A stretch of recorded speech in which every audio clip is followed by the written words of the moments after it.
大家好，我是五哥，这里是五哥泰国生活频道、养老频道哈。前几天我们这个第7套海景公寓泳池还没有完工啊，这2天还没开放，所以今天我特意到这个我家第4套海景公寓，在这边来游泳啊，来游泳，因为关闭了很久泳池疫情，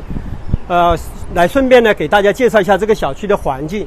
这个叫中天海景公寓，它一共是由5栋高楼组成的。那边中天2路，过去那边有 A1 栋、A2、A3 栋是15层高的。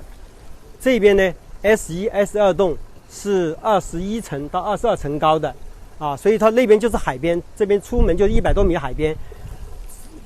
出门那边有全家超市，这边有2个711，它主要是以欧美人养老为主，80%-90%都是欧美人的养老。我们中国人逐渐开始喜欢这个社区，虽然这是个20多年的老公寓，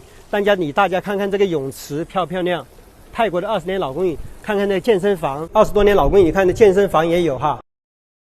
这边还有乒乓球室，还有对面的泳池，对面中天那边还有大泳池。看到那个在修的楼盘就是著名的扣八，大概3万人民币1平米。可是这个养老公寓呢，房价才1万人民币左右，像那边就高一点，1万2啊，这边就是1.9万人民币1平米，所以说非常适合养老。这里的主力户型都是28到30平米的开间，如果是合并的2个单间合并的，就是60多平米的，就是1房1厅或者是2房，物业费非常便宜，单间的1年物业费才7000泰铢，所以这里非常适合老人养老度假，没有压力。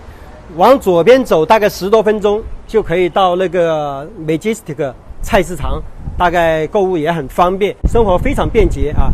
然后这个环境也好，物业费也便宜，泳池也超大，水非常干净，我特别喜欢这个公寓。养老我首选第一是帕山6巷，第2就是中天海景公寓，这是我最喜欢的公寓。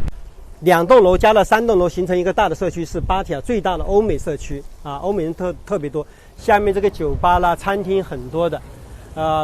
中间有一个中天2路间隔起来了，总共这个户数可能有7-8千户，非常大啊。每一户的标准户型是28到30平米的啊，那边是15层高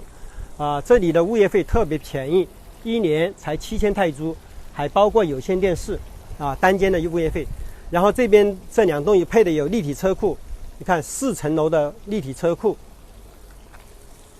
这里是20多年的老公寓，泰国的老公寓，居然车库这么提前的设置啊！那边的泳池加上这边泳池都非常的漂亮，所以说这里养老是非常便捷，